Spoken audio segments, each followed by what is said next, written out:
The scream didn't sound human.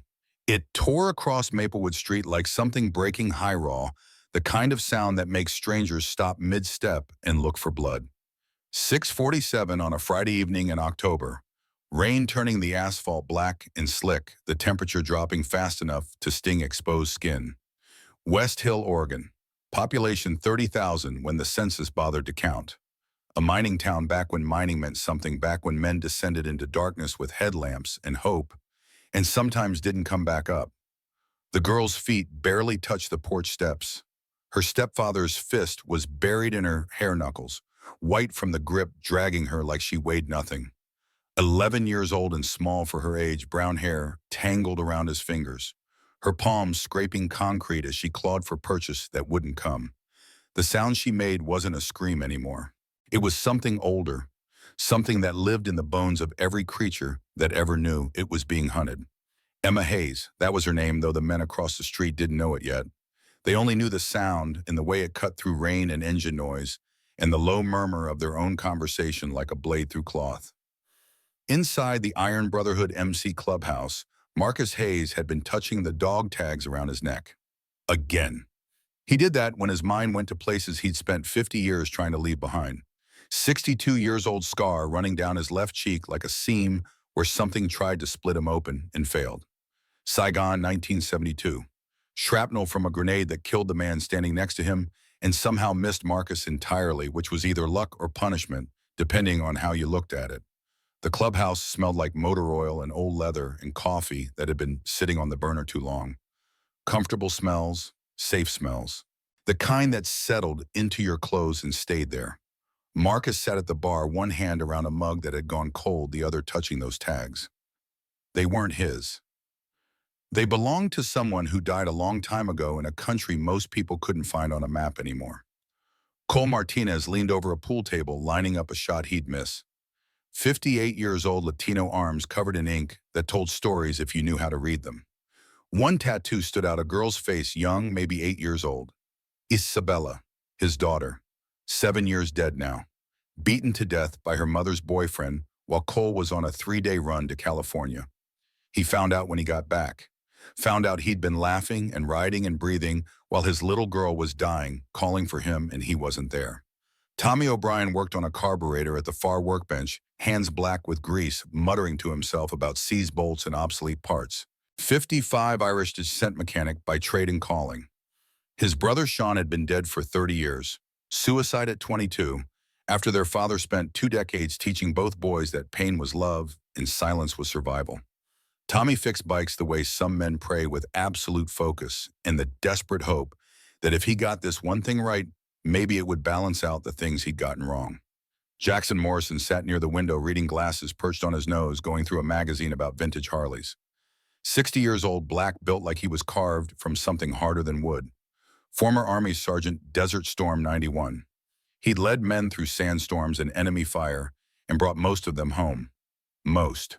The ones he didn't bring back visited him at night sometimes, standing at the foot of his bed, not saying anything, just looking at him with questions he couldn't answer. Alex Chen stood guard by the door, barely moving, eyes constantly scanning the street. 52 Asian American, the son of a police officer who'd spent 30 years on the take, retiring with 3 houses and a conscience so quiet it might as well have been dead. Alex became a cop too for exactly 1 year until he understood what his father already knew. The system wasn't broken, it was built this way. He turned in his badge and found brothers who at least had the decency to be honest about who they were. Daniel Walker, everyone called him Phantom, sat in the corner nursing a whiskey he wouldn't drink. 64 years old, gray streaking through dark hair, face carved by weather and guilt in equal measure. 12 years ago, he'd driven drunk and killed his wife and 8-year-old daughter. The semi that hit them had walked away without a scratch. Daniel hadn't touched alcohol since, but he poured himself a glass every Friday at 6:30, let it sit there until midnight, then poured it down the sink. Penance looked different for everyone. Samuel Lawson, to everyone who knew him, sat reading a medical journal, the kind he wasn't supposed to have access to anymore. 67 years old, formerly a combat medic in Vietnam, then a pediatrician in civilian life, until he reported a patient's parents for abuse, and they sued him into oblivion. Lost his license, his practice, his reputation. The boy he tried to save died 3 months later. The parents got a settlement. Doc got a motorcycle, and the kind of clarity that comes from watching everything you built turn to ash because you tried to do the right thing. 7 men, all broken in their own specific ways, all carrying weight that never got lighter, no matter how many miles they put on their bikes. Brotherhood wasn't about being whole. It was about being broken together, about showing up anyway. Marcus felt it before he heard it, that animal awareness that had kept him alive in Vietnam when smarter men died. His hand stopped touching the dog tags. His coffee mug went still. Everyone in the clubhouse seemed to hold their breath at exactly the same moment, like the air itself had changed. Then the scream hit. Tommy's wrench clattered to the concrete floor. Jackson stood so fast his magazine slid to the ground. Cole's pool cue froze mid-stroke. Alex had the door open before anyone else moved, and Marcus was already on his feet. That old soldier's reflex kicking in. When you hear someone dying, you move toward the sound, not away from it. The street was empty except for the rain and one terrible tableau across the way. Ray Kellerman, 42 years old construction worker, build gone soft around the middle, face red with alcohol and rage, had his stepdaughter by the hair. The girl's knees kept hitting the porch steps as he dragged her backward toward the house. She was trying to scream again, but nothing was coming out anymore, except this awful gasping sound, like her throat had forgotten how to make noise. Marcus hit the pavement, first boots, splashing through puddles that reflected nothing but gray sky. The others followed in a wave. No discussion, no plan, just immediate and total commitment. This was what they did. This was who they were. Men who'd failed people before and spent every day after trying to balance that scale. Ray saw them coming. His grip tightened. The girl's scalp stretched white where his fist held her. Marcus didn't run. Running looked like panic, and panic invited escalation. He walked with purpose, with the weight of 62 years and 3 tours in Vietnam, and 50 years of knowing exactly how much damage a human body could take and still keep moving. The rain plastered his gray hair to his skull. The scar on his cheek looked darker when wet, like it was trying to open up again. Ray's voice came out strangled, defensive, the tone of a man who knew he was wrong, but would die before admitting it. Get back inside. This is my house, my family. None of your business. Marcus stopped 3 feet away, close enough that Ray couldn't misunderstand the threat, far enough that this could still end without blood. His voice came out quiet, which was more dangerous than shouting. Let her go. The girl's eyes found Marcus then, and something in her face broke his heart in a way he hadn't felt in 50 years. She looked at him like he was the answer to a prayer she'd been too scared to say out loud. Like maybe God wore leather and scars and had finally bothered to show up. Ray's response came fast and vicious. She's my daughter. You don't know what happened here. You don't know what she did. Marcus's jaw tightened. Cole and Tommy moved to flank without being told. Jackson positioned himself to cut off any retreat into the house. Alex circled wide. Doc stayed back but ready. Phantom stood at the street edge, solid as a wall. The words came out of Marcus before he could think them, and they felt true in a way that made his chest ache. No, she's a child. Something in Ray's face flickered, fear masquerading as indignation. You're making a mistake. I have friends, important friends. You have no idea who you're messing with. But Marcus wasn't looking at Ray anymore. He was looking at the girl, at the way she'd stopped trying to pull away from Ray's grip and started leaning toward Marcus instead. Toward safety. Toward the possibility that someone might actually help her for once.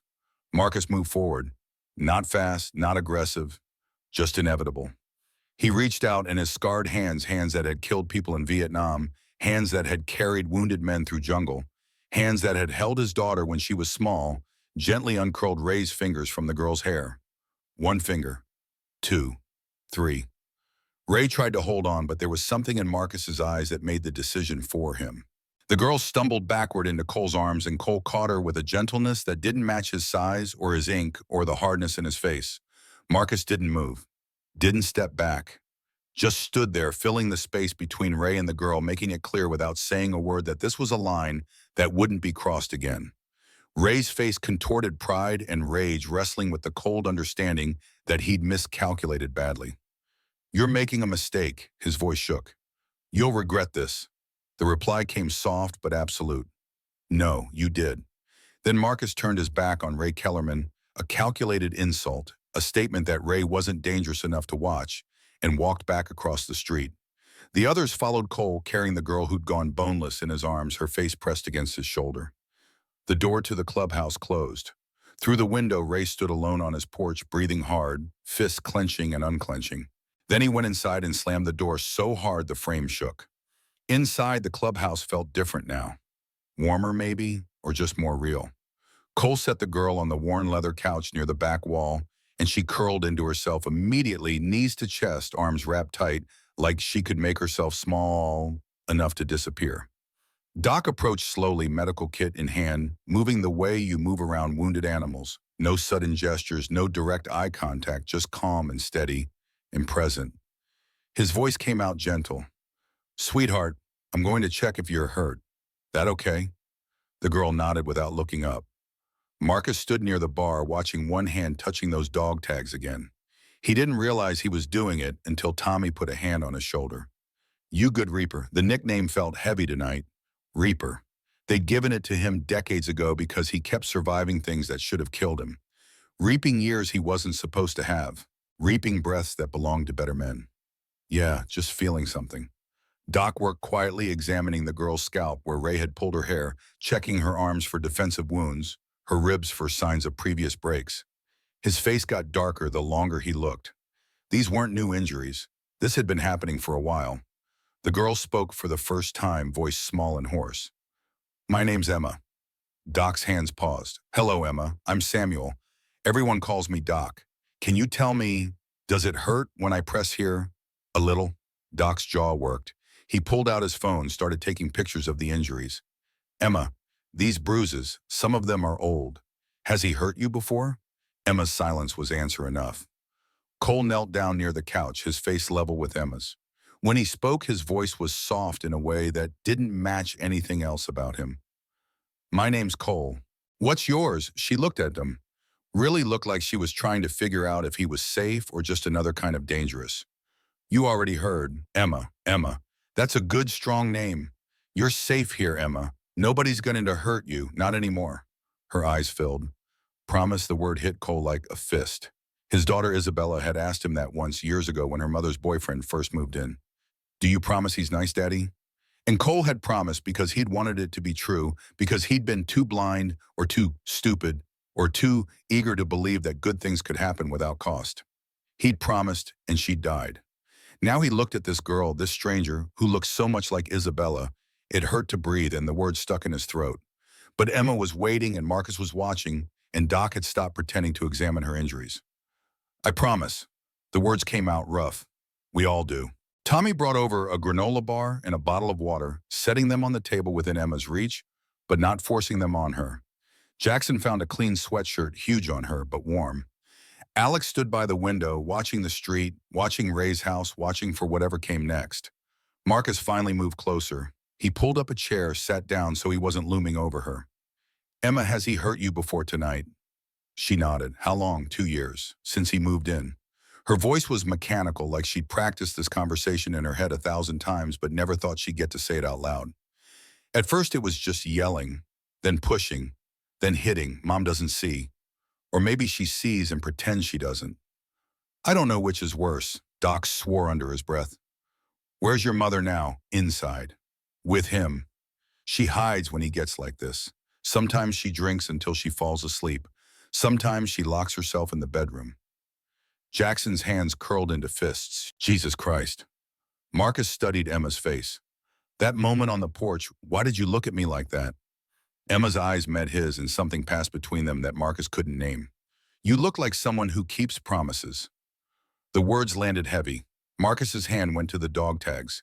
He'd made a promise once, 50 years ago in Vietnam, to a little girl named Lynn, who spoke broken English and had learned to trust an American soldier because he'd given her chocolate and told her she'd be safe. He'd promised, and then Viet Cong had attacked, and Marcus had been pinned down, and he'd watched Lynn die screaming for him to help her. He still heard that scream sometimes. It sounded a lot like Emma's. Jackson's voice cut through the moment. "That truck." Everyone turned. Jackson was at the window staring at Ray's pickup across the street. "What about it, that decal? On the bumper? Snaketail. I've seen that mark before. We're Nero Castellano's crew. They run collections up north. Protection, money drug distribution enforcement. If Ray's got their mark, he's not just some drunk asshole. He's connected. The temperature in the room dropped. Nero Castellano was a name people said quietly if they said it at all. Crime boss, brutal and efficient, with enough money and connections to make problems disappear. The kind of man who could bury a police report before it got filed. The kind who collected debts in blood when cash didn't settle things. Marcus stood slowly. If he's connected to Nero, then this just became war. Tommy finished the thought. A knock on the door froze everyone. Alex's hand went to his belt. Jackson positioned himself between the door and Emma. Cole moved in front of the couch. Marcus approached the door, weight balanced ready. Opened it. A woman stood there, drenched, shaking blood on her sleeve. 38 years old, blonde hair plastered to her skull. Eyes wild with fear and something that might have been determination if you looked close enough. She saw Emma and something broke. Oh my God. Baby, Jesus, what did he do to you, Mom? Sarah Kellerman pushed past Marcus, ran to the couch, dropped to her knees in front of her daughter. Her hands hovered over Emma's face like she was afraid to touch, afraid she'd cause more damage, afraid this was all her fault because it absolutely was. I'm so sorry. I'm so sorry, baby. I should have. The words dissolved into sobs. Emma leaned into her mother, and they held each other, while 7 men who had seen every kind of violence stood helpless watching a reunion that looked too much like grief. Sarah finally pulled back, wiped her eyes, turned to face Marcus and the others. Her voice came out steadier than her hands. He's coming back. He called someone, I heard him on the phone. He said bikers took his daughter. He said they'd pay. He's not alone anymore. Who'd he call? Marcus kept his voice level. Sarah's face went pale. I don't know for sure, but I heard him say a name. Nero. The confirmation settled over the room like a blanket made of lead. This wasn't just a domestic situation anymore. This was organized crime. This was a man with nothing to lose and everything to prove, making a call to someone who solved problems with violence. How long do we have? Sarah's hands shook. 20 minutes, maybe less. He has a gun, and he's drunk, and She looked at Emma. He's never going to let her go. She's his. That's what he always says. What's his is his. Marcus made the decision in seconds. Everyone gear up. We're leaving. Where Alex was already moving toward the door. Safe house, Old Quarry Road, 40 miles north. Defensible position far enough out that we'll see anyone coming. Phantom spoke for the first time all night, his voice rough from disuse. I'll get the truck.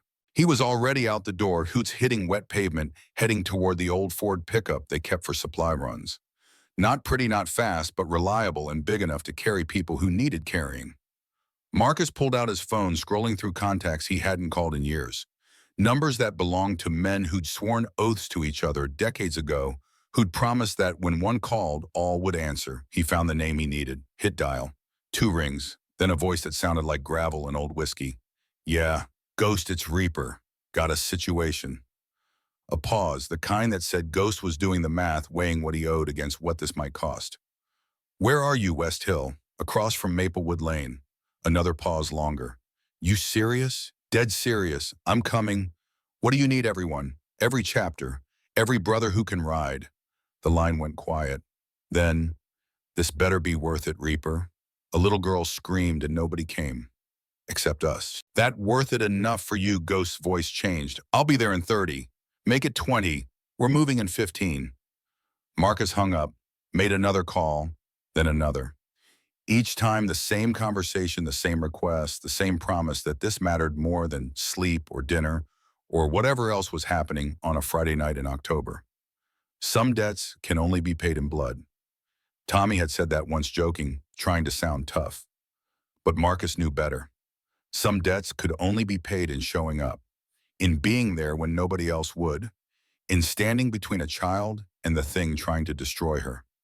Doc wrapped the last bandage around Emma's wrist where the skin had torn. Sarah held her daughter's other hand.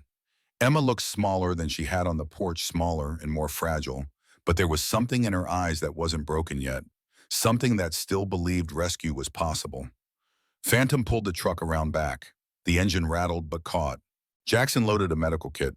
Tommy grabbed tools and spare parts because you never knew when a bike would break down. Cole checked weapons, not many, not illegal, but enough to make a point if points needed making. Alex scouted the perimeter one more time. Marcus made hot chocolate. Old habits from when his daughter was young, when comfort came in mugs with marshmallows and cinnamon. He handed it to Emma. Drink. We got a long ride ahead. Emma wrapped both hands around the mug like it was the most precious thing she'd ever held. The way my dad used to make it. Your dad, he died 4 years ago. Heart attack. Her voice went flat.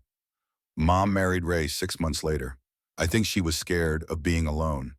Now I think she should have stayed scared of Ray instead. Marcus knelt down, his old knees protesting. Emma, I'm going to ask you something and I need you to tell me the truth. Are you safe to travel? Can you handle a long ride in bad weather? She looked at him. Really looked, and Marcus saw himself reflected in her eyes, an old man with scars and broken promises and 50 years of trying to fix things that couldn't be fixed. But also someone who'd shown up, someone who'd crossed a street in the rain because a child was screaming. I can handle anything, as long as it's away from him. Outside headlights appeared at the end of Maplewood Street. Multiple vehicles, coming fast. Time's up. Marcus stood. Everyone in the truck. Now. They moved like a military unit, which made sense because most of them had been military once. Sarah climbed into the truck cab, Emma pressed against her side. Doc got in next to them, medical kit on his lap. Phantom behind the wheel, hands steady despite everything. The bikes fired up Jackson's, Cole's, Tommy's, Alex's. Marcus's Harley roared to life, the sound he knew better than his own heartbeat. The convoy formed truck and the center bikes surrounding like a protective shell. They pulled out through the back alley just as Ray's truck screeched to a stop in front of the clubhouse. He wasn't alone. 3 other vehicles' doors opening, men piling out. Not cops, not official, private security, Nero's boys. Ray's voice carried across the rain. That's my daughter. Stop them. But they were already gone. Taillights disappearing into the storm, heading for a quarry road 40 miles north, and whatever waited at the end of it. Inside the truck, Emma pressed her face against the window, watching the clubhouse fade into darkness. Sarah held her tight, whispering apologies that couldn't undo 2 years of looking away. Doc checked Emma's pulse, her breathing monitoring for shock that hadn't hit yet but probably would. On the bikes, 7 men rode in formation, muscle memory from lives they'd lived before. Jackson took point. Alex and Tommy flanked left. Cole and Marcus flanked right. Phantom drove steady, no rush, no panic, just forward motion. The rain picked up. The temperature dropped. West Hill disappeared behind them, and ahead was only road and darkness and the kind of trouble that came when you stood between a violent man and the thing he thought he owned. Marcus touched the dog tags around his neck. Lynn's face flickered in his mind, 10-year-old Vietnamese trusting him to keep her safe. He'd failed her, watched her die, carried that weight for 50 years. But Emma was alive. Emma was breathing. Emma was 60 feet ahead in a truck drinking hot chocolate, held by her mother, protected by 7 broken men who'd decided that showing up mattered more than safety. The road stretched out. The storm built. And somewhere behind them, Ray Kellerman was making phone calls to people who didn't forgive and didn't forget. 20 miles to the safe house. 20 miles and they'd be defensible. 20 miles and maybe Emma could sleep without flinching. 20 miles and Marcus's phone buzzed, an unknown number. He answered anyway. Marcus Hayes. The voice was smooth, educated, dangerous. My name is Vincent Castellano. I believe you have something that belongs to my cousin. Marcus's jaw tightened. He glanced at the truck ahead at Emma's small silhouette in the back window. Your cousin's a child abuser. My cousin's family business is his own. But when outsiders interfere, when they steal property that doesn't belong to them, that becomes my business. She's not property. She's a child. A pause. Then Nero's voice came back colder. You're an old man playing hero. It won't end well. Turn around. Bring the girl back. And maybe I'll let you keep breathing. Marcus's hand tightened on the phone. Come get her yourself. He hung up, threw the phone into the road where it shattered under truck tires. Ahead, brake lights. The convoy slowed. Alex was stopped in the middle of the road examining something. Marcus pulled up next to him. What Alex pointed. The bridge ahead, the only crossing for 15 miles. Someone had been here. The wooden planks, old but solid, had saw marks halfway through. Professional work. This wasn't vandalism. This was sabotage. Marcus stared at the bridge at the river running black and fast underneath, at the narrow dirt path that might hold the truck if Phantom drove perfect and the rain didn't wash them off the cliff. They knew we'd come this way. Alex nodded. Whoever Nero sent, they're not playing. The radio crackled. Phantom's voice. Reaper, I can make that path, but it's tight. Do it. We don't have time to backtrack. The truck eased onto the narrow trail wheels, churning mud frames, scraping against tree branches. The bikes followed single file. The bridge sat empty, useless, a trap that hadn't quite worked. They were 20 feet past the bridge when the gunshot cracked through the rain. Alex's shoulder bloomed red. His bike wobbled. Jackson grabbed him before he fell, helping him to the side of the trail. From the tree line, a voice amplified by radio. Marcus Hayes, turn around, give us the girl, or everyone dies. The convoy stopped.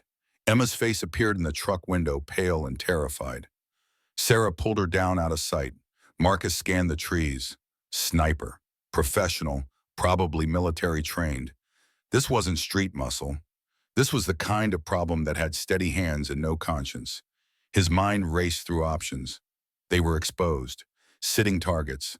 The truck couldn't outrun bullets. The bikes could scatter, but that left Emma vulnerable. Doc was already working on Alex, trying to stop the bleeding while staying low. The wound looked clean through and through, missing bone. Lucky. Or maybe the sniper wasn't trying to kill yet. Maybe this was just a warning. Another shot hit the road 2 feet from Marcus's front tire. Sprayed gravel. The radio crackled again. Last chance. The girl. Now. Marcus looked at the truck. At Emma pressed against her mother. At 6 men who'd followed him into this because they believed some things were worth dying for. At a sniper in the trees who would absolutely kill them all if Marcus made the wrong call. He thought about Lynn, about promises made and promises broken, about 50 years of wondering if he could have done something different, something better, something that it would have saved her.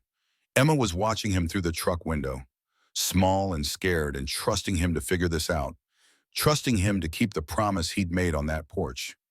Marcus reached for his radio, keyed the mic. No deal. She's not going back. If you want her, you come through us. Silence, then the sniper's voice came back, amused and deadly. Okay, old man, your funeral. The muzzle flash came from high ground northeast, maybe 60 yards into the tree line. Marcus's brain processed the geometry before conscious thought and a caught-up angle of trajectory, probable distance, shooter elevation. Old instincts from a war that ended before most of these trees had grown tall enough to hide a man. He signaled left without looking, trusting Cole to see it, trusting decades of unspoken communication between men who'd fought side by side in different wars but learned the same lessons. Cole peeled off his bike in one fluid motion, disappearing into forest shadow like he'd been born to it. Marcus went right, slower, more deliberate, using terrain the way you used it when you'd learned that flat ground was a cemetery waiting to happen. The rain had softened to drizzle, but the ground was soup mud, sucking at boots every step, a gamble between speed and silence. Behind him, the convoy had scattered into cover positions. Phantom's truck sat shielded by a cluster of pines. Emma and Sarah pressed against the floorboards, Doc's body covering them both. Jackson and Tommy had dismounted, were flanking wide military precision despite bad knees and bodies that protested every quick movement. Alex was down, but conscious, Cole's jacket pressed against the shoulder wound to slow the bleeding. The sniper had repositioned. Smart. Professional. Marcus tracked boot prints in mud, deep, evenly spaced, no panic. Military boots. Good ones. Vibram soles, probably Danner or Salomon. This wasn't some tweaker with a hunting rifle. This was someone who knew how to kill and had done it enough times to stay calm under pressure.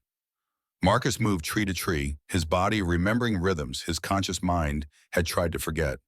Test weight before committing. Breathe shallow so your chest doesn't move. Become texture instead of shape, shadow instead of silhouette.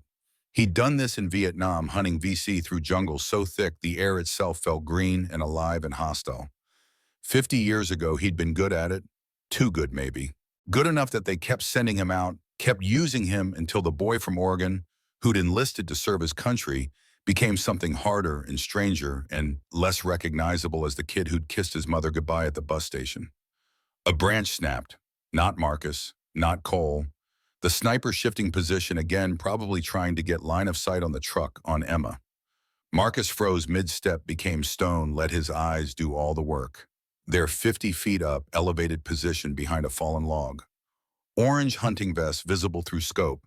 Amateur mistake prioritizing legal requirements over tactical invisibility. But the rifle was professional. Suppressor high-end optics, the kind of weapon that costs more than most people's monthly rent. Cole appeared on the opposite side like a ghost materializing from rain and shadow. They'd done this before, not together exactly, but with other men in other wars. The dance was universal. Pin from one side, flank from the other, collapsed the kill zone until the target had nowhere to go but surrender or die. The sniper saw Cole first, started to swing the rifle smooth, and practiced no wasted motion. Marcus moved, covered 15 feet in 3 seconds that stretched into hours, his body screaming protest from ribs that had cracked in 72 and never healed quite right, from a MD that ground bone on bone every time it flexed, from a back that remembered carrying wounded men through jungle and had never forgiven him for it. He hit the sniper low and hard, driving both of them into mud and dead leaves and the loamy smell of forest rot. The rifle went flying, disappeared into underbrush. They rolled, grappling the sniper, younger and stronger, but Marcus had something more valuable: absolute certainty that failure meant a little girl got dragged back to a man who'd kill her incrementally over months or years, until there was nothing left worth killing. The sniper got an elbow into Marcus's ribs right where they'd cracked. Pain bloomed white and sharp, turned his vision gray at the edges. Marcus absorbed it, channeled it, used it to fuel the kind of violence that civilization spent centuries trying to sand off men and never quite managed. Cole arrived, grabbed the sniper's arms, twisted them behind his back, with the efficiency of someone who'd done this exact thing in different countries for different reasons. The sniper's face hit mud. He spat, struggled, went still when he realized it was finished. Marcus caught his breath, tasted copper where he'd bitten his cheek hard enough to draw blood. His hands were shaking, adrenaline age, the collision of past and present, happening inside his skull like an explosion in slow motion. "Who sent you?" His voice came out rougher than intended. The sniper laughed, wet and ugly mud between his teeth. "You already know. Say it anyway." The sniper turned his head just enough to look at Marcus with eyes that had seen things too. That was the problem with modern warfare. It made too many men like this, men who could kill strangers for money and sleep fine afterward. Men who'd learned to turn off whatever part of the brain made people feel bad about causing suffering. Nero Castellano, and he's sending more. A lot more. You killed his cousin's marriage, his reputation. Family means something to these people. Means everything. We didn't kill anything. Ray killed it himself when he put hands on a child. The sniper's smile had blood in it. Doesn't matter. Perception is reality in their world. Ray says you stole his property. Nero says nobody steals from family. So here we are. She's not property. Try telling them that. The sniper coughed. They already know where you're going. Your safe house, the quarry. Nero's had people watching it for 3 hours. He's got 30 men up there right now turning it into a kill box. You ride in, you don't ride out. The information landed cold and hard. Marcus and Cole exchanged glances. Their advantage had evaporated. Defensive position compromised. Enemy holding high ground with numbers and preparation. Cole pulled zip ties from his jacket pocket, secured the sniper's wrists, then his ankles. Checked him for weapons and found 2 knives, a backup pistol in an ankle holster, and a phone that showed 19 missed calls from a contact labeled simply boss. Marcus took the phone, scrolled through messages. Most were encrypted, but a few text fragments were visible. Status, where are they? Kill the old one first, break the others. The sniper watched him read. You think you're heroes, protecting some kid you don't even know. But you're just old men playing soldier, pretending the world still works the way it did when you were young. It doesn't. Power wins, money wins. You lose. Marcus pocketed the phone. We'll see. They left him tied to a tree, conscious but immobile, close enough to the road that someone would find him eventually, but far enough that it wouldn't be tonight. The rifle went into the river, watched it sink into black water that would rust the firing pin into uselessness. The ammunition got scattered into underbrush where it would corrode before anyone found it. Back at the convoy, Doc had Alex stabilized.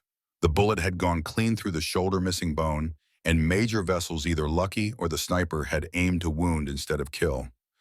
Probably the latter. Nero wanted them scared, wanted them making mistakes born from fear and desperation. Marcus wouldn't give him that satisfaction. The convoy started moving again, slower now. Every bike scanning shadows, every unexpected sound, triggering fight-or-flight responses that had been honed in different wars, but never quite faded.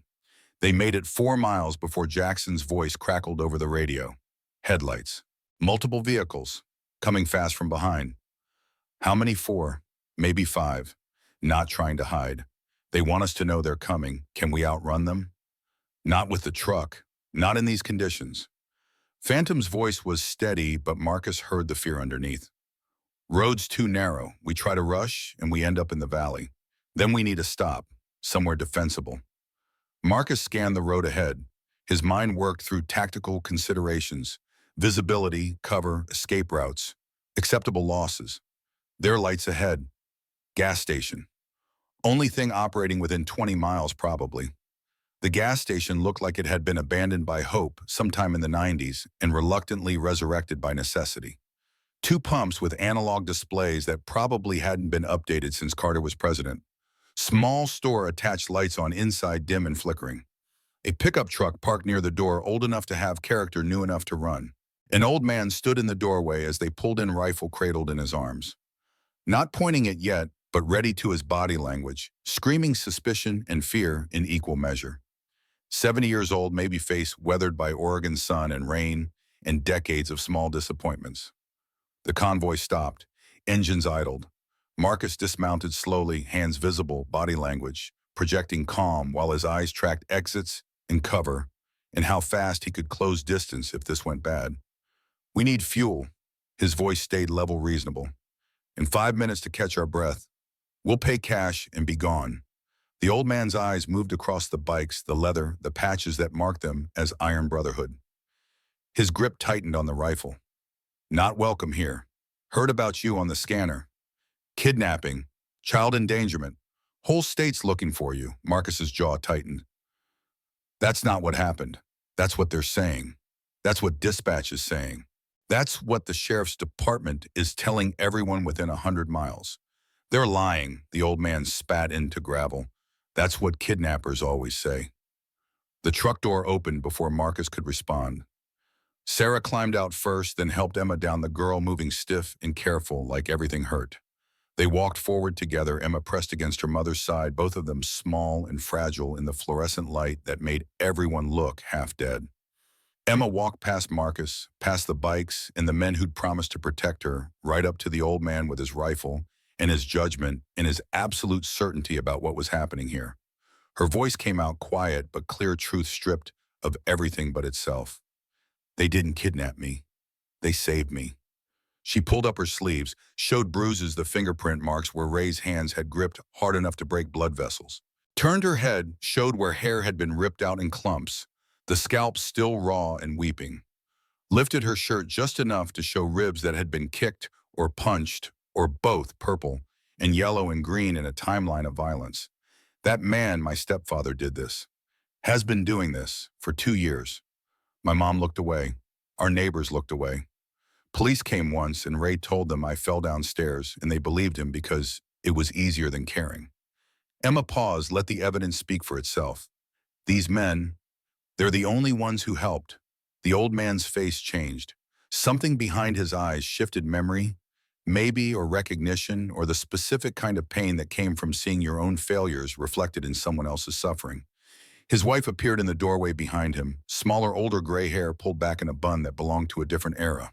She looked at Emma and her face did something complicated, grief and rage and understanding all fighting for space. The wife touched her husband's arm, gentle but absolute. Carl, let them through. But the scanner said, I know what the scanner said. Her voice was soft iron. I also know what I'm seeing. And I'm seeing a child who needed help and didn't get it until now. I'm seeing men who showed up when everyone else looked away. Carl lowered the rifle slowly, reluctantly, like he was giving up more than a tactical advantage. His face worked through emotions he probably didn't have names for. Fill up, no charge, and there's coffee inside. Hot chocolate for the girl. Marcus nodded. Didn't say thank you because some things were bigger than gratitude. Some things existed in a space where words were inadequate. The bikes moved to pumps. Sarah guided Emma inside, one arm wrapped tight around her daughter, like she was afraid someone would steal her if she let go. Inside smelled like decades of cigarette smoke, burnt coffee, and the particular sadness of places that had outlived their purpose but kept existing anyway. The wife her name tag said Margaret put on a fresh pot of coffee, made hot chocolate the way grandmothers do with real milk and actual chocolate, and the kind of care that comes from understanding exactly what absence of care does to children. Emma wrapped her hands around the mug. The same gesture she'd made at the clubhouse, like warmth, was something precious and temporary and not to be trusted. Margaret watched her with eyes that knew things, that recognized the specific way trauma reshaped a body, the way it made you flinch before contact happened, made you apologize before anyone accused you of wrongdoing. How old are you, honey? 11? Emma's voice was small. Margaret's hands shook as she poured coffee for the adults. Her husband stood by the window, watching the road, the rifle now propped against the wall instead of held ready. He was doing his own calculations, weighing what the law said against what his eyes showed him, trying to reconcile the disconnect. Marcus's burner phone buzzed, his text from unknown number. Just a photo, no message. His blood went cold. A woman, mid-30s, dark hair, nurse scrubs torn at the shoulder. Tied to a chair, duct tape across her mouth, terror in her eyes that was specific and profound. Behind her, concrete wall, industrial setting, and spray-painted in red Nero's snake-tail logo. Marcus stared at the photo, his mind working through implications and threats in the terrible arithmetic of impossible choices. Another text arrived. Just coordinates and 3 words, trade or die. Phantom appeared beside him, must have come in through the back door. Saw the phone, saw the photo. His face didn't just change, it shattered every carefully maintained piece of composure, falling away to reveal the raw wound underneath. That's Sarah. His voice barely made it past his throat. My daughter, Sarah Walker. Marcus had known Phantom had a daughter, knew the rough outline of the story, DUI crash wife and son. Dead daughter survived, but Phantom had been too consumed by guilt and alcohol to be a father afterward. Hadn't seen her in years, was trying to earn the right to be in her life again, one sober day at a time. Another text, you have something of Nero's. He has something of yours. Fair trade, the girl for the woman. You have 2 hours. After that, we start removing fingers. Phantom's hand found the counter, gripped it hard enough that his knuckles went white. I can't. His voice broke. I can't let her die because I came here, because I tried to help. Make the trade, Reaper. Please make the trade. Marcus looked at Emma, at Sarah, at the fragile possibility of escape they'd built over the last few hours. Looked at Phantom's face, at the desperation and guilt and love that had been buried under alcohol and self-loathing for 12 years, but was still there, still capable of destroying him. We don't trade. His voice came out harder than intended. We get them both. How Phantom's laugh was broken glass. Nero has 30 men at the quarry. We have 6 bikes and a truck. We're outgunned, outmanned, and out of time. Marcus pulled out his phone, started scrolling through contacts he hadn't used in years, numbers that belonged to men who were probably eating dinner or watching television or preparing for bed. Men who'd think he was crazy for calling in a favor this big over something this personal. He found the first name, hit dial, 2 rings, then a voice rough with decades of cigarettes and hard living. Yeah, this is Reaper. I'm calling in the oath. Silence, the kind that stretched and pulled and held weight. Then where Marcus rattled off coordinates for a junction 7 miles north. Rally point. We move from there. What's the situation? A little girl screamed and nobody came, except us. Now we need everyone. The line went quiet. Marcus could hear breathing, could hear television in the background, could hear the weight of decision being made. Then I'm coming, and I'll bring my chapter. The second call went the same way. The third. Men who hadn't ridden in years promising they'd be there. Men who had responsibilities and arthritis and every reason to say no, saying yes instead, because 50 years ago they'd sworn an oath, and oaths mattered when nothing else did. By the eighth call, Marcus had commitments for over 100 bikes. Vietnam vets in their 70s, Desert Storm vets in their 60s, Iraq vets in their 50s. A rolling generation of men who'd learned that showing up was the only thing that separated the living from the ghosts. Cole approached while Marcus was making the ninth call. "What are you doing?" "Calling everyone. For a little girl you met 3 hours ago," Marcus looked at him. "For a principle. For the idea that when children scream, adults answer. For something that matters more than safety." Cole nodded slowly. "Then call faster. Because those headlights behind us, they're getting closer." Outside, the pursuing vehicles had stopped at a ridgeline 3 miles back. Watching. Waiting. Probably reporting position to Nero. Probably coordinating for a pincer movement. A sheriff's cruiser pulled into the gas station lights, off moving slow and careful. Deputy pulled himself out, Hispanic 30, with the look of someone who joined law enforcement because he believed it meant something and was slowly learning otherwise. Deputy Michael Carter, badge number 4457. His hand rested near his weapon but didn't draw. "I got a call about a kidnapping in progress. Multiple suspects, armed and dangerous." Marcus positioned himself between the deputy and Emma. "No kidnapping. Rescue. That's not what dispatch says. Dispatch says a concerned father reported his daughter stolen by a motorcycle gang. Says there's warrants being issued. Says every cop in 3 counties is looking for you." Marcus kept his voice level. "Dispatch is being fed information by a man who beats his 11-year-old stepdaughter. Check her arms. Check her ribs. Check the medical documentation that Doc's been photographing for the last 2 hours. Then tell me who the criminal is here." The deputy's eyes found Emma. Saw the bruises, the fear, the way she pressed against her mother like Sarah was the only solid thing in a world that had turned to quicksand. His face did something complicated, the arithmetic of law versus justice happening behind his eyes. "I need to call this in. Standard procedure. You do that, you're sending her back to him." Sarah's voice cut across the room, sharp with fear and anger, and years of compliance finally breaking. "Ray has friends, has connections. Sheriff's in his pocket. Half the department probably is. Last time someone reported him, the file disappeared. The social worker got transferred. Nothing happened except Ray got angrier and I learned to hide the bottles better." The deputy's hand left his weapon. He looked at Marcus, at the bikes outside, at a situation spiraling in directions his training manual had never anticipated. "I could arrest all of you. Take the girl into protective custody. You could." Marcus didn't blink. "But you won't." "How do you know?" "Because you became a cop for a reason. Somewhere under that uniform is someone who still thinks law and justice mean the same thing. And because that girl is 11 years old, and if you call this in, she'll be dead within a year." The deputy stood there, badge and gun and authority weighing against what his eyes were showing him. He pulled out his phone, made a call. Marcus tensed, ready to run, ready to fight, ready to do whatever came next. The deputy's voice was quiet when he spoke. "Dad, it's Michael. I need advice." Pause. "No, not about policy, about doing the right thing when the right thing isn't legal." He walked outside, talked for 7 minutes while the coffee got cold, and Emma finished her hot chocolate, and Phantom stared at his phone like he could change what it showed through force of will. Deputy Carter came back inside, unpinned his badge from his uniform, set it on the counter next to his weapon. His hands were steady, but his voice shook. "Vincent Castellano owns half the sheriff's department, has for 15 years.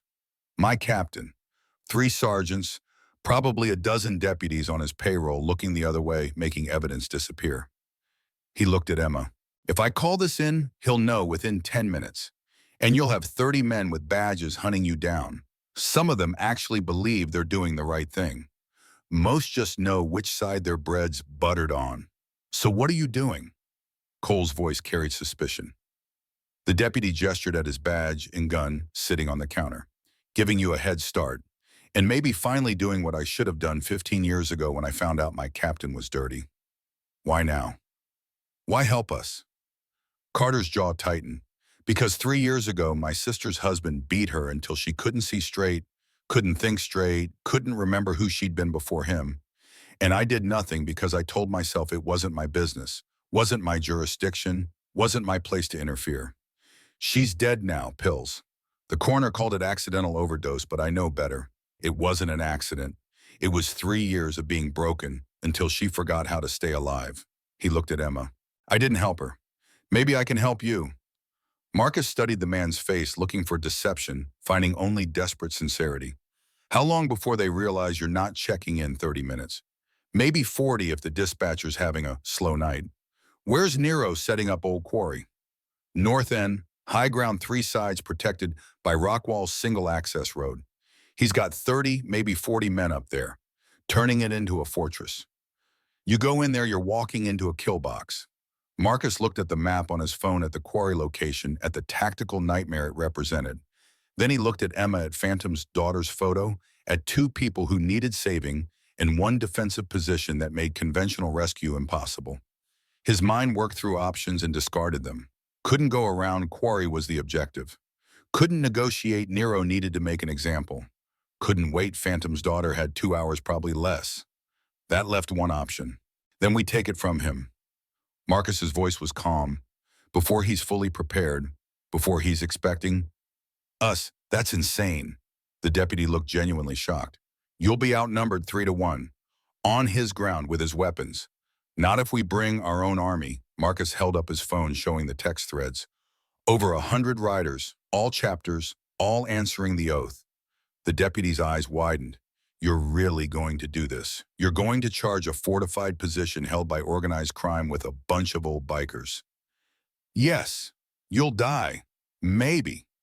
Marcus pocketed his phone. But if we don't try, 2 people die for sure. I can live with maybe. I can't live with certainty. Carl, the gas station owner, handed Marcus a paper bag. Sandwiches, coffee in thermoses. You'll need fuel that isn't gasoline. Marcus took it. Some things existed beyond words, in the space where gratitude was too small to contain what you felt. The convoy pulled out. Behind them, Nero's vehicles closed the gap. But ahead, something else was happening. Headlights were appearing from multiple directions, converging, assembling. The rally point at Junction 7 was filling with motorcycles. Dozens at first, then more, then more. A tide of chrome and leather and gray-haired men who dropped everything when the call came because they'd sworn an oath decades ago, and oaths didn't expire just because you got old. Ghost stepped forward as Marcus arrived. 68 years old, former Marine, face like weathered stone, running the Salem chapter for 20 years. He'd come because Reaper called. He'd brought 43 riders because that's what you did when a brother needed everyone. Reaper. Been a long time. Ghost's voice was gravel. Not long enough. Marcus dismounted, feeling every one of his 62 years settling into joints that ground, and complained. Thanks for coming. You called. We came. That's the arrangement. Ghost looked at Phantom's truck, at Emma's small face visible through the back window. That the girl, yeah.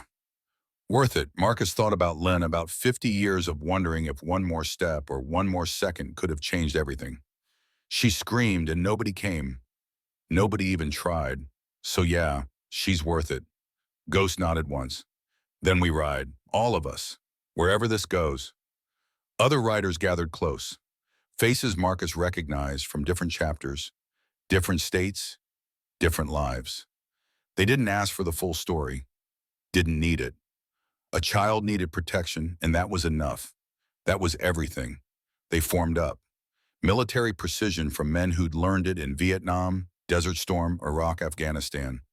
Different wars, same lessons. Formation discipline, overwhelming force applied with surgical precision. Over 100 motorcycles organizing themselves into something that looked less like a club and more like an invasion force.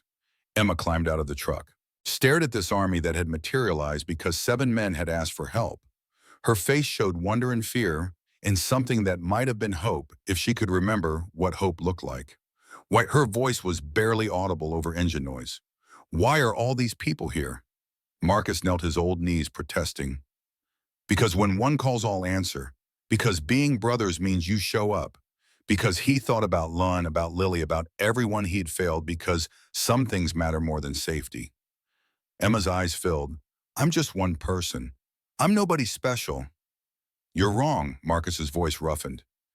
You're the reason we remember why we ride, why we exist, to stand between people who need help and people who want to hurt them. That's the whole point. That's the only point. She threw her arms around his neck, held on like he was the only solid thing in a universe made of water. Marcus held her back, this stranger child, who'd become something more in the space of 4 hours and 60 miles of rain-soaked road. When she pulled back, she touched the dog tags around his neck. Who did these belong to? Someone I couldn't save. A long time ago, in Vietnam. Her name was Lynn. What happened to her? She died screaming for me to help her, and I was pinned down and I couldn't reach her, and I've heard that scream every day for 50 years. Is that why you came when I screamed? Marcus's throat tightened. Maybe. Or maybe I just finally learned to move toward the scream instead of carrying it afterward. He untied the red bandana from his arm, the one Lynn had given him before she died, the one he'd carried through 3 tours and 50 years of civilian life. Held it out to Emma. This belonged to her. To Lynn.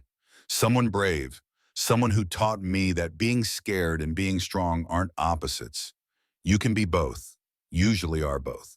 Emma took the bandana like it was made of something more precious than cloth.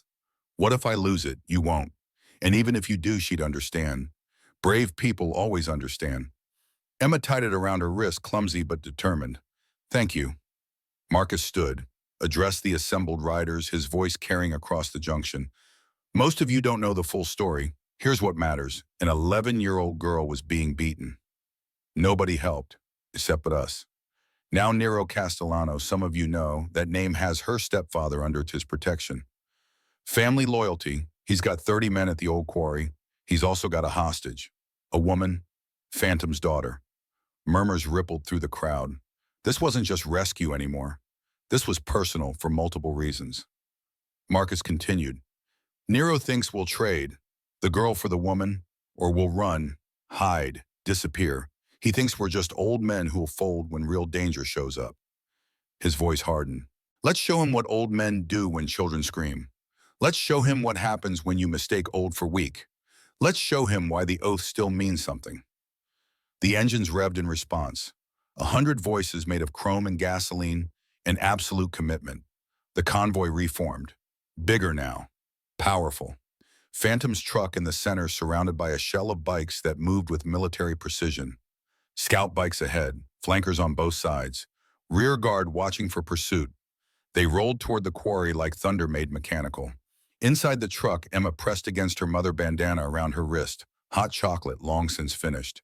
Sarah held her, whispering things mothers say when they've failed and are trying desperately to make it right. Doc checked Emma's pulse, her breathing monitoring, for shock that would come eventually but hadn't hit yet.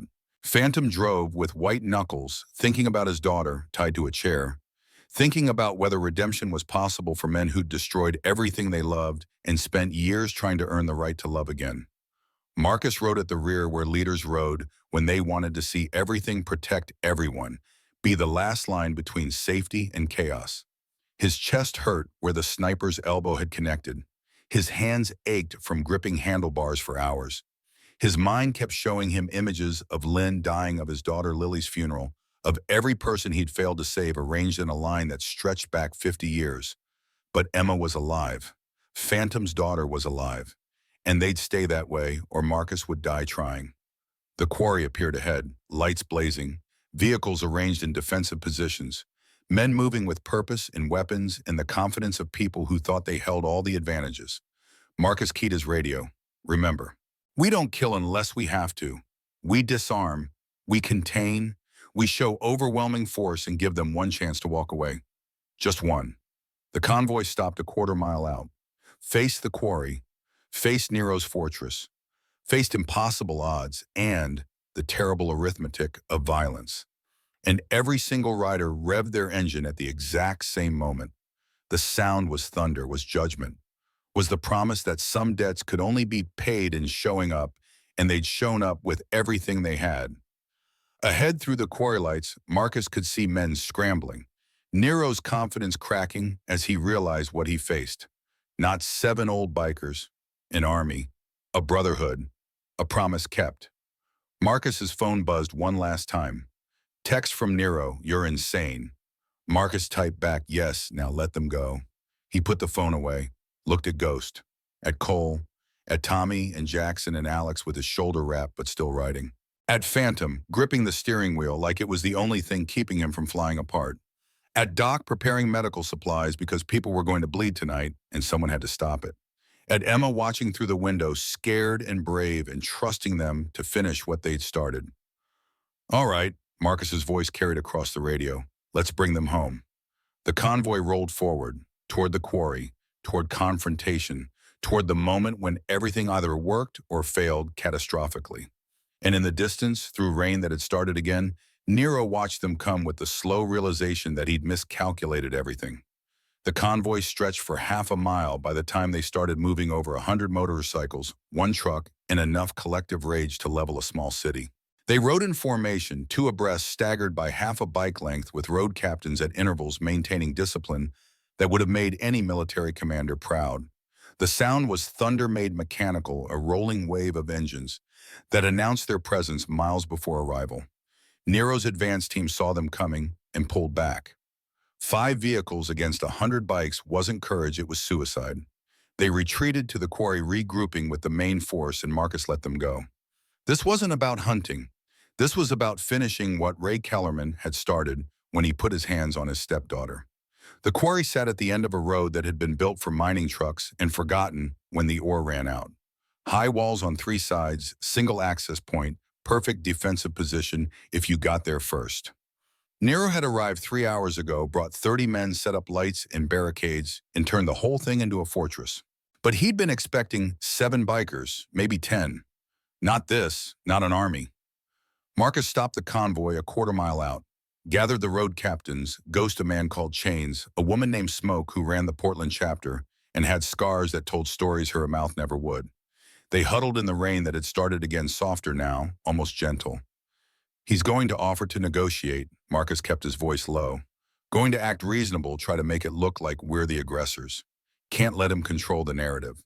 So what's the play? Smoke had ice in her voice, the kind that came from watching too many women die because men thought ownership was the same as love. We give him one chance to walk away. Just one. And when he refuses, because he will refuse, we show him what happens when you mistake old for weak.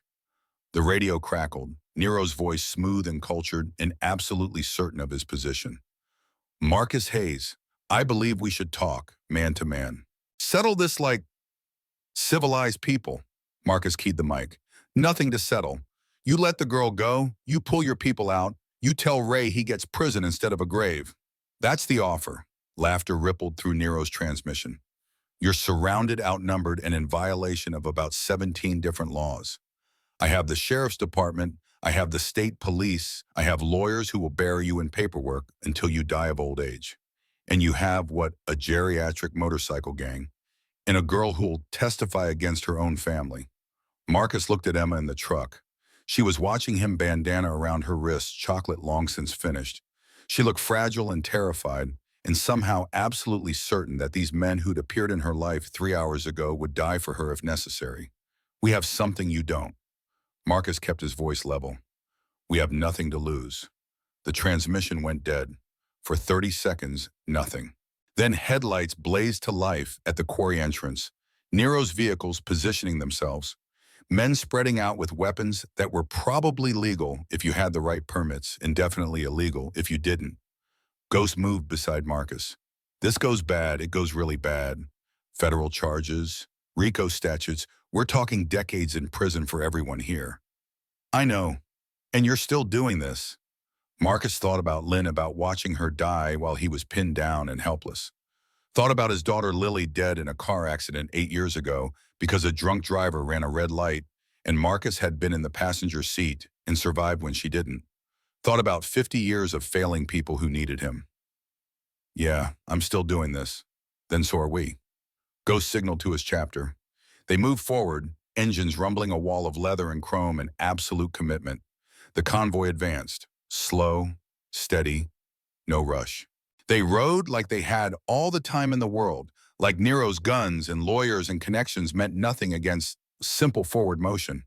At 200 yards, Nero's men opened fire. Warning shots high and wide meant to scare rather than kill. The bikers didn't stop. didn't even slow down. They just kept rolling, and something in that implacability must have been terrifying because the shooting stopped. At 100 yards, Nero himself appeared. 55 years old, silver hair, perfect even in the rain. Expensive coat that probably cost more than any of the bikes facing him. He held a phone in one hand, probably recording this, probably already thinking about lawsuits and settlements, and how to spin this into something that wouldn't destroy him. He raised his other hand. Stop, right there. This has gone far enough.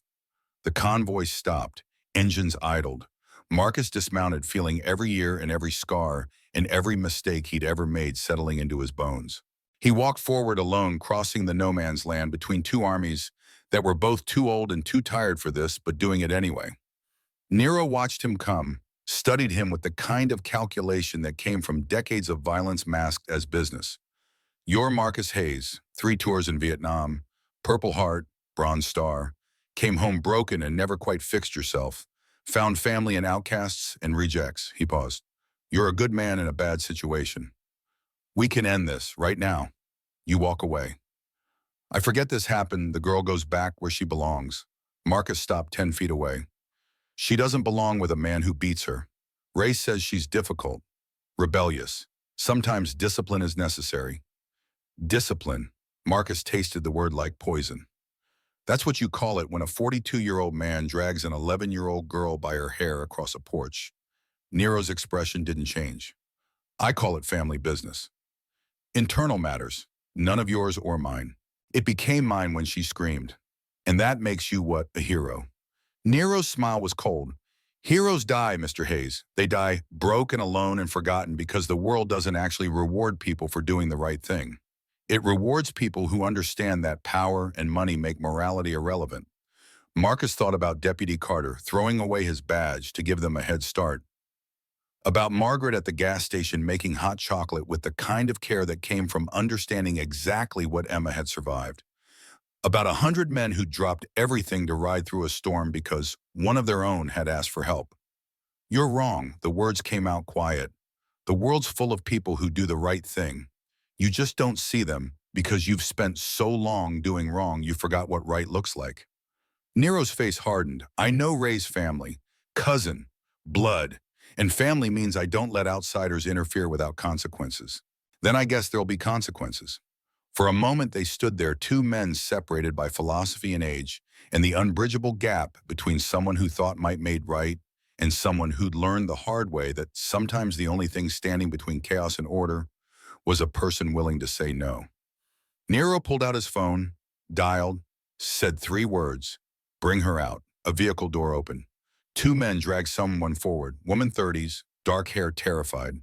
They shoved her to her knees in the mud. Marcus's blood went cold.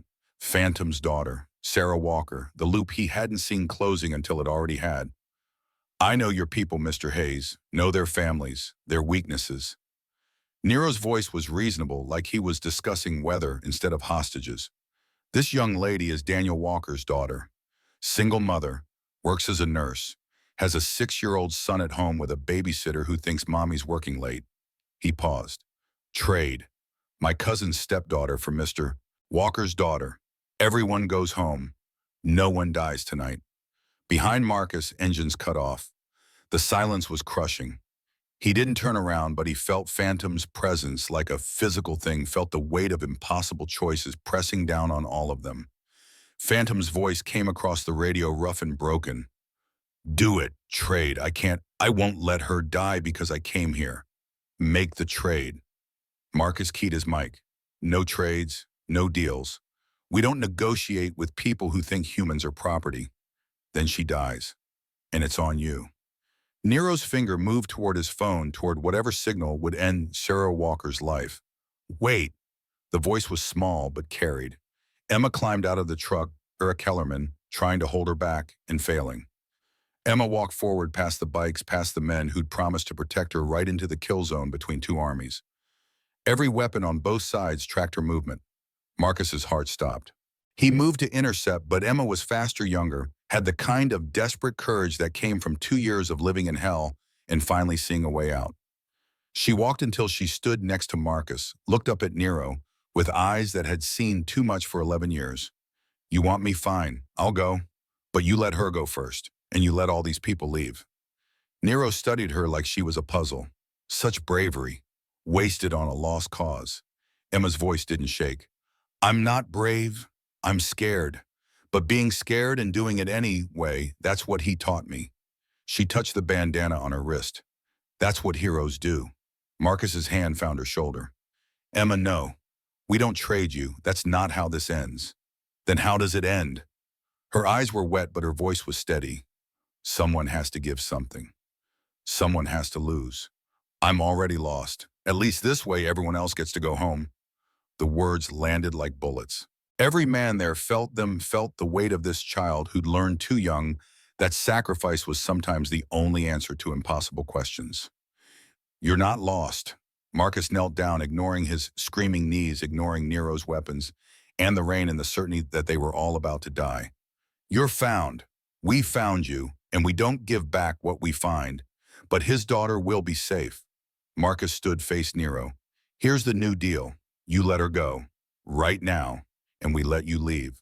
All your people, all your vehicles, all your weapons.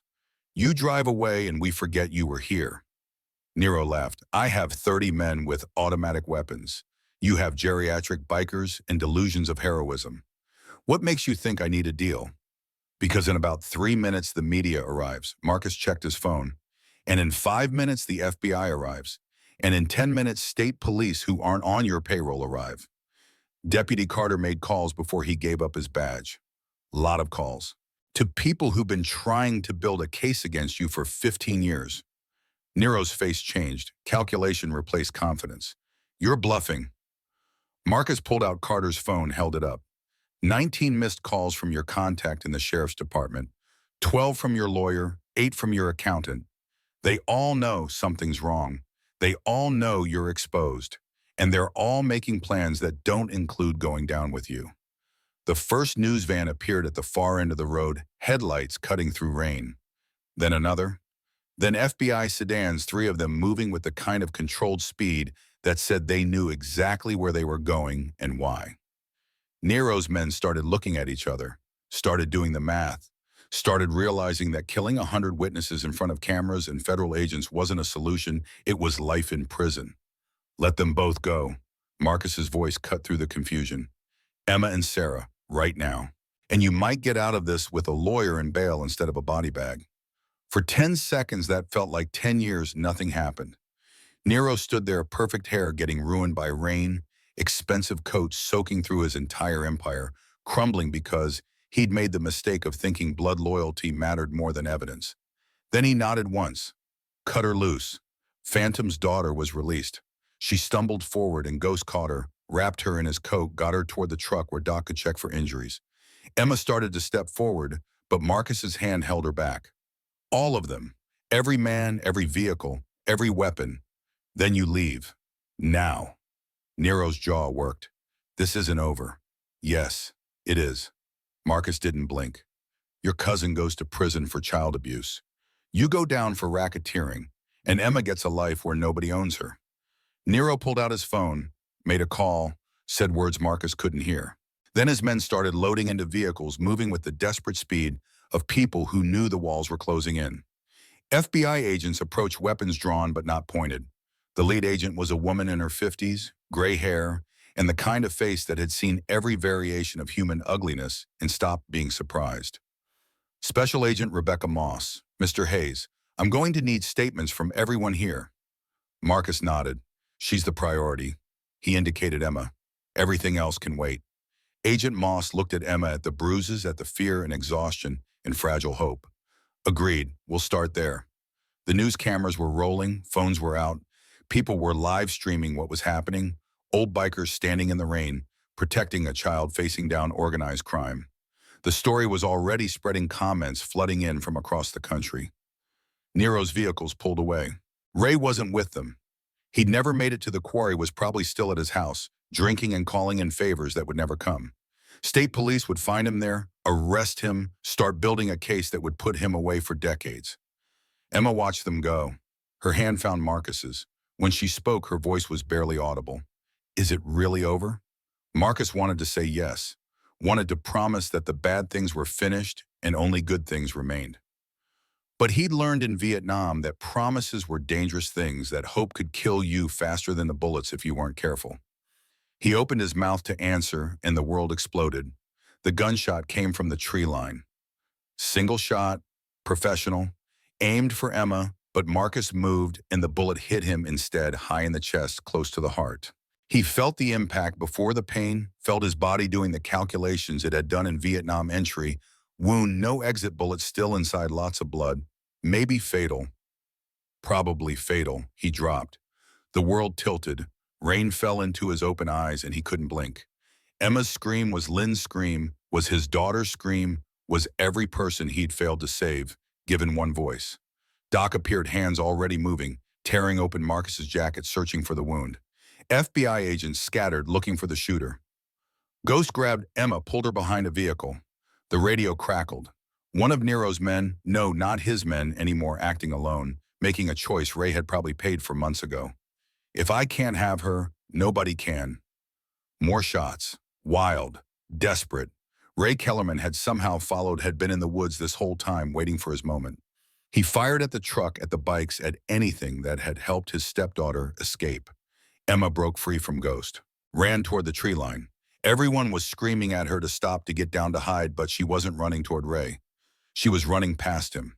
She tore the bandana from her wrist, waved it like a flag, like a target, drawing Ray's attention and his aim away from Marcus's body, away from the people trying to save his life.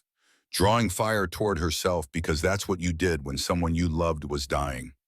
Cole saw what she was doing, charged from the opposite side, hit Ray low and hard, driving him into mud and roots and 50 years of accumulated rage. The rifle went flying. Ray's head hit a rock and he went still. FBI agents swarmed, cuffed Ray even though he was unconscious, called for medical, called for backup, called for someone to make sense of a situation that had spiraled so far beyond normal that normal wasn't even visible anymore. Marcus couldn't feel his legs. Doc's hands were inside his chest, doing things that should hurt but didn't, because shock was a mercy when you were dying. Emma's face appeared above him, tear-streaked and terrified, and holding his dog tags that had somehow come off in the chaos. "Don't leave," her voice broke. "Please don't leave. You promised." Marcus tried to answer, but blood filled his mouth. He'd made that promise to Lynn, too, had failed. Maybe promises were just another kind of lie people told when they wanted to feel less helpless. His eyes closed. Somewhere far away, Emma was saying something else, something about debts and showing up and all the things he'd taught her in 3 hours that felt like a lifetime. Then Doc's voice, urgent and commanding, telling someone to get the ambulance, now, right now, move. The world went dark and small and cold, but it didn't go silent. Marcus woke up in a hospital room that smelled like disinfectant and failure. His chest was wrapped tight enough that breathing hurt. Tubes ran into his arms, feeding him things his body couldn't make anymore. And Emma sat beside the bed, holding his hand, like if she let go, he'd disappear. Doc stood near the window, looking older and more tired than Marcus had ever seen him. His medical license had been temporarily reinstated, emergency circumstances, FBI pressure. The kind of bureaucratic miracle that happened when enough people cared about the right things. "You're alive." Doc's voice was flat. "Shouldn't be. Bullet nicked your pulmonary artery. Lost 2 liters of blood. Coded twice in the ambulance." Marcus's voice came out as gravel. "Emma's safe, scared. Hasn't left your side for 36 hours. Ray prison, facing 30 years minimum. Nero got picked up at the airport trying to flee to Mexico. They found ledgers, evidence, testimony from Deputy Carter. The whole organization is collapsing." "Good." Marcus closed his eyes, opened them again when Emma squeezed his hand. "You said you couldn't save her." Emma's voice was quiet. "The girl from Vietnam, Lynn. You said you failed her." "I did, but you saved me, and the bandana saved you." I waved it and he shot at me, and that gave Cole time to stop him. "So maybe you didn't fail. Maybe you just had to wait 50 years for it to matter." Marcus's eyes burned. "That's not how it works. It's how it worked today." Emma touched the dog tags around her neck. His tags, the ones that belonged to him now that Lynn's were gone. "You kept showing up. That's all anyone can do. Keep showing up until it's enough." The prophecies had all paid off. debts paid and showing up, past catching up, nobody left behind, brotherhood meaning something more than words. Emma had learned them all had taken broken philosophy and made it whole just by believing it could be. Sarah appeared in the doorway. She'd been staying at a shelter for abuse survivors getting counseling, starting the long process of becoming someone who could protect her daughter instead of enabling her daughter's abuser. She looked fragile but present in a way she hadn't been at the gas station. Marcus, her voice shook. Thank you for giving me a chance to be the mother I should have been from the start. You're here now, that's what matters. The FBI had offered witness protection, but Sarah had refused. She wanted to testify, wanted to put Ray and Nero and everyone who'd enabled them in prison where they couldn't hurt anyone else. It would be dangerous. It would be public. It would be the hardest thing she'd ever done. But Emma would be watching, and that made it worth it. 10 years passed like water through open fingers. Emma stood at a podium in the West Hill Community Center, 21 years old now, college graduate social worker in training. The room was full bikers, survivors, journalists, people who'd followed the story when it was everywhere, and people who'd only heard it recently. Marcus sat in the front row. 72 years old, more gray than dark, moving slower, but moving. He'd retired from active riding 5 years ago, but he still went to the clubhouse every Friday. Still made hot chocolate the way Emma liked it, even though she was grown now and didn't need that kind of comfort anymore. Except maybe she did. Maybe everyone did. Maybe comfort was one of those things that never stopped being necessary no matter how old you got. Emma's voice carried across the room. 10 years ago, I learned that heroes don't look like they do in movies. They're old men with scars and bad knees and memories that hurt. They're people who've failed before and show up anyway because showing up is the only thing that matters. She paused, looked at Marcus. We're announcing the Lynn Isabella Foundation, named for 2 girls who weren't saved. For 1 girl from Vietnam who died 50 years ago and 1 girl from Oregon who died 13 years ago. They didn't make it, but because of them, thousands of others will. The foundation provided safe houses, legal aid counseling, and a 24/7 hotline staffed by people who understood what it meant to be trapped. It was funded by the Iron Brotherhood, by donations from people who'd seen the news coverage, by settlements from lawsuits against Nero's organization. It wouldn't fix everything, but it would fix something, and something was better than nothing. After the ceremony, Emma found Marcus outside. The rain had started soft, gentle, the kind that washed things clean instead of drowning them. She had his bandana in her pocket, carried it everywhere, a talisman against a world that still sometimes felt dangerous. You know what I remember most? Her voice was soft. What the rain on your leather jacket. When you carried me into the clubhouse, I'd never felt safer. Marcus smiled. Still raining, still riding, still saving people, still trying. That's all anyone can do. They stood there in the rain, surrounded by people who'd shown up because showing up mattered, watching a community that had been changed by one night, and 7 men who decided that a child's scream was worth answering. Nero died in prison 3 years ago, shivved to the kidney, the kind of justice that happened when you made enemies of everyone, including your own people. Ray was still locked up, still writing letters to Sarah that she burned unopened, still insisting he'd done nothing wrong, and everyone else was the problem. Deputy Carter worked private security, now using his knowledge of corruption to help other departments clean house.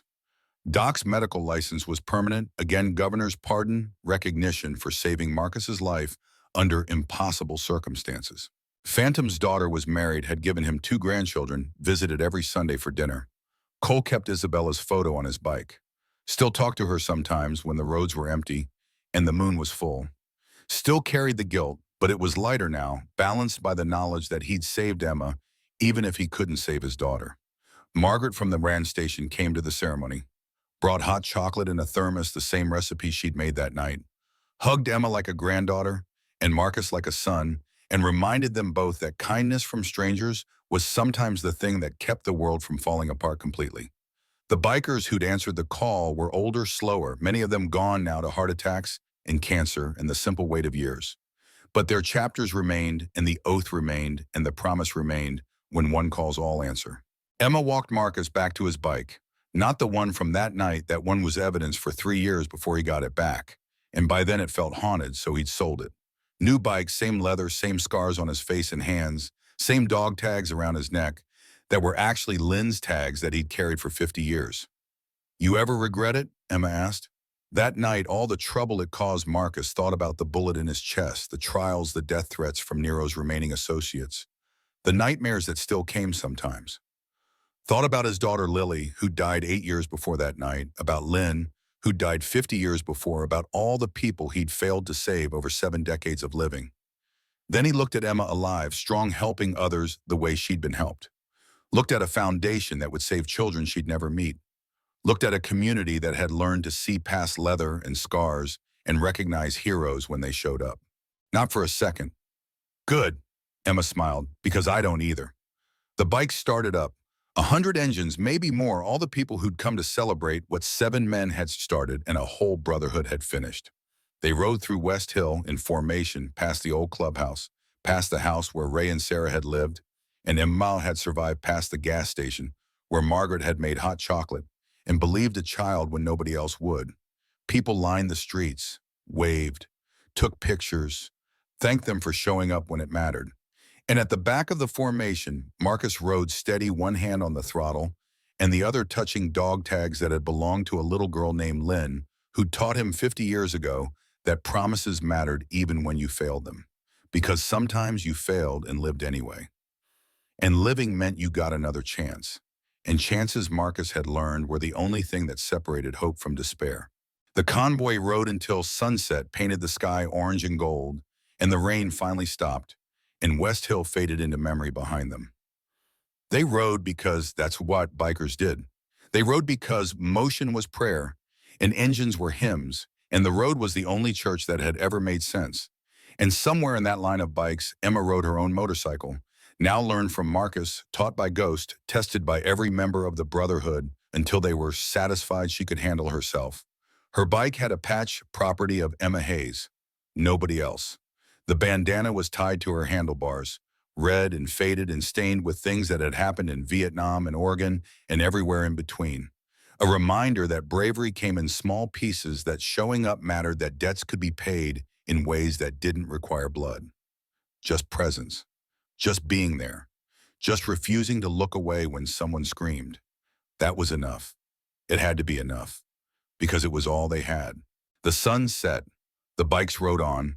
And behind them, West Hill settled into evening, changed forever by 7 old men who'd heard a child scream and decided that was reason enough to risk everything. Some stories don't end. They ripple. They multiply. They become the kind of truth that changes how people see the world. This was one of those stories. Word count 5018, part 3-3. Character Marcus Reaper Hayes, Emma Hayes Vincent Nero Castellano. Setting quarry confrontation.